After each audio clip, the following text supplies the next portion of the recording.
This video was produced by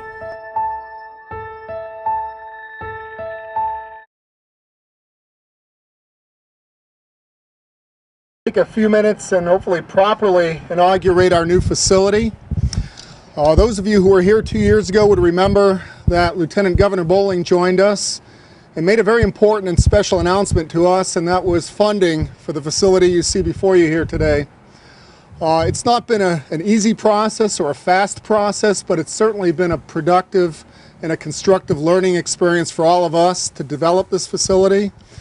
I think I can speak for our contractors, our designers, our engineers, our administrators, our faculty when I say that we've all taken a lot away from this in a very positive fashion, and we look forward to many years, if not decades, of students at every level from kindergarten on up to college, installers, professionals, getting a lot of experience learning how to do many of the things that we're incorporating into our curriculum here. We're going to be very soon teaching at all those different levels people how to understand and to practice technical sales, technology selection, permitting, system design, construction logistics, planning, operations, maintenance, installation, business planning, and beyond that. I have a number of people I'd like to thank, and then I'd like to introduce a couple of other folks who are instrumental in this process. I'm going to list the folks and the entities that have been supporting this project in various ways and acknowledge those who were particularly important to this project and who are here with us today. And I'm going to start with the U.S. Department of Energy. The DOE provided the funding for this project. It was funded under an ERA stimulus grant, and although the folks that we work directly with were not here, one of their bosses is, and I'd like to acknowledge Steve Lindenberg from the Department of Energy. Steve in a variety of capacities at DOE, including through the Wind Powering America initiative, has supported all of the things we've done over the last 10 years and beyond. And we wouldn't be here and we wouldn't be doing this today if it weren't for the support of DOE and Wind Powering America. I'd also like to acknowledge the Department of Mines, Minerals, and Energy. Ken, are you here? Ken German, thank you, Ken, as well. Likewise, without the State Energy Office support, we wouldn't be here. We wouldn't be able to do half the things that we do here at the program.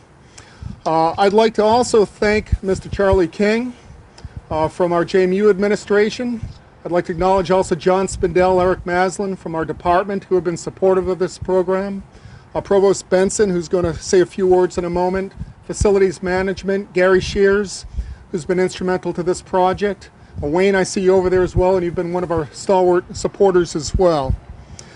Beyond all that, the folks who really made this come together over the last year and a half, the people who did all the design and development, Price Studios, and I know we have Sid here representing Price. Harold from HCYU is here to share this moment with us. Larry and Clint from Lance Construction. Jeff from Mid-Valley Electric. Moss Enterprises. Richard is here from Baker Energy. Dean Steel Erectors, Lehigh Crane and Rigging, as well as those companies that provided the equipment you see here. Berge Wind Power, Southwest Wind Power, Gaia, Talco Electronics, Met1, ASC, Roan Tower, Outback Inverters, Weatherbug, and I apologize if I've missed any because I know there are some others that have made a contribution here as well. We're really very grateful to all of you who have been part of the development of the project, and again, I just want to thank you.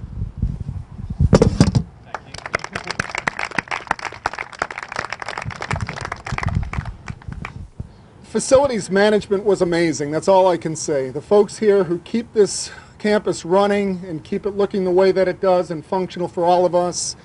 I know that this project was a little bit out of their typical sphere, and it presented some unique challenges, and they went above and beyond and then some to make this not only work as a solar and a wind-powered system and facility, but they ensured that it was detailed and versatile enough to provide us the ability to teach and train in ways that we wanted to, and that wasn't an easy task.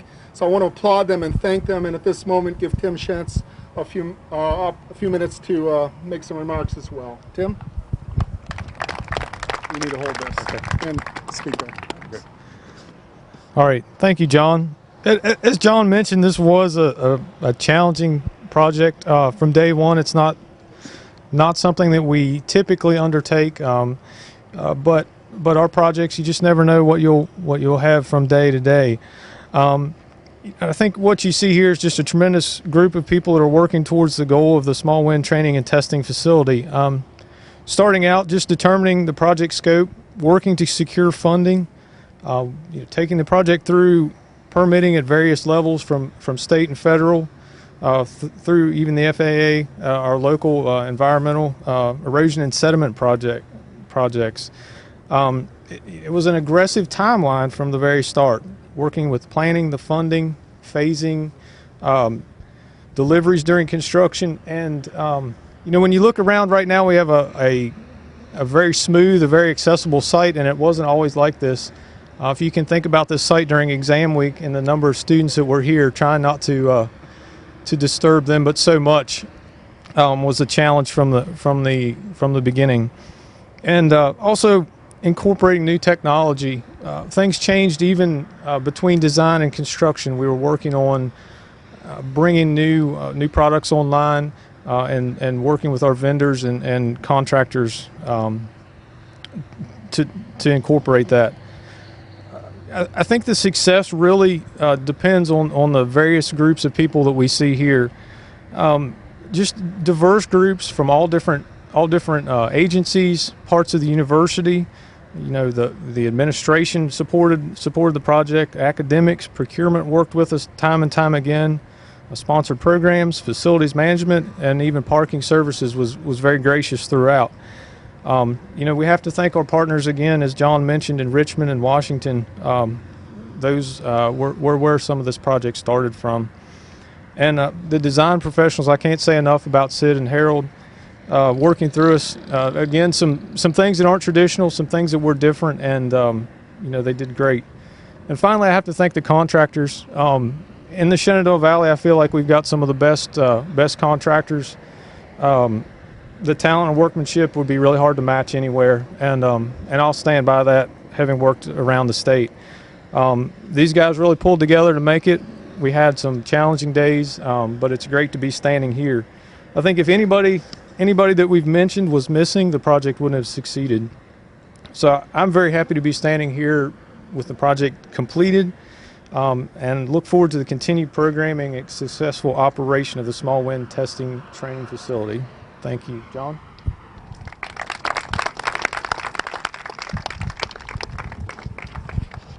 I'd like to introduce our University Provost, Dr. Jerry Benson.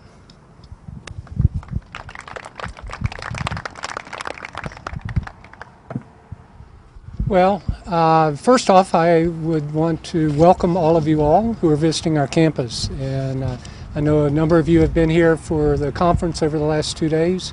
I'm sure that's been a very productive time, and we're always very pleased to have you on campus, and particularly focused on the important issues like renewable energy. A lot of people have been thanked so far. And on behalf of the faculty, the staff, the administration at this university, I want to especially thank Lieutenant Governor Bowling, even though he couldn't be here today, and our colleagues at Department of Mines, Minerals, and Energy. They have been great to work with and so influential in terms of helping us with the U.S. Department of Energy to get the funding for this project. I think the fact that we're here today and dedicating this project demonstrates the strong commitment not only of the U.S. Department of Energy, but specifically of the Commonwealth of Virginia, to focus on renewable energies. It's a commitment to advance the research, advance the use and development of facilities like this, and also to advance our capabilities in workforce development. I'm excited about this facility because it fits so well on the academic side with our programs here at James Madison University. Our integrated science, our technology, our engineering programs will put this to tremendous use, both instructionally and working with our students, but it also offers a wonderful opportunity for our faculty and students in terms of research. Another aspect of the university that this fits so well with is our commitment to reaching out to the community, reaching out to the Commonwealth, and being a good citizen of the Commonwealth. And so we see this as that opportunity, as John has mentioned, not only reaching out educationally to the K-12 sector, but particularly reaching out in terms of workforce development. And we look forward to those opportunities here with this training and testing facility. This is a one-of-a-kind facility in the Commonwealth. It's a one-of-a-kind facility within the region. In fact, John was noting to me earlier that we've already been recognized by the National Renewable Energy Laboratory as a unique resource for training and testing. And I think this facility will just allow us at this university to continue to grow that reputation, and we look forward to doing that within the Commonwealth of Virginia and with all our partners. So thank you very much.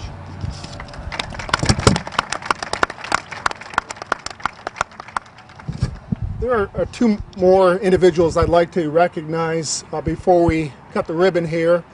One, of course, our outgoing president, Linwood Rose.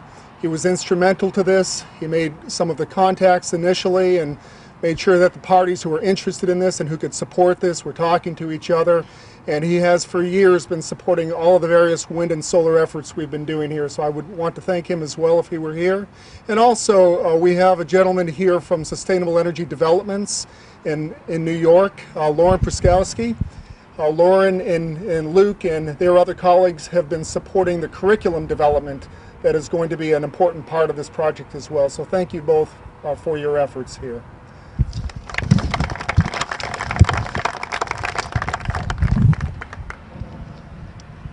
I'm being preempted. Brief comment if I could. Please.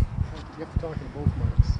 Hi, I'm Eric Maslin. I'm the department head for Integrated Science and Technology, and I'm not actually scheduled to speak, but I just wanted to point out that there's a missing acknowledgement, and I think that it's an important one. These kinds of projects take one person to really dig in and keep at it and be persistent and be a pain in the neck and spend all their time on it. And that person in this case was John Miles. And I think John is due a hearty round of thanks. Aw, shucks. Thank you, Eric. Well, I guess the moment has arrived. I'm going to invite our friends from Mid-Valley Electric and Lance Construction and Baker Renewables to cut the ribbon. And then I'm going to invite all of you who would like to wander around, look inside, look outside. I will be heading back for our next session, but one of our students, Devin Galloway here, is going to remain behind and take questions. And I would ask you to note as well that in addition to the area you see fenced in here, down below is an area that we're going to start to occupy later on. We'll be installing smart foundations, and that's where we will conduct installer training and actually installing, at least initially, Southwest Wind Power SkyStream turbines. So please wander around, have a look, ask questions, and enjoy it, and enjoy the rest of your symposium. Thank you, gentlemen.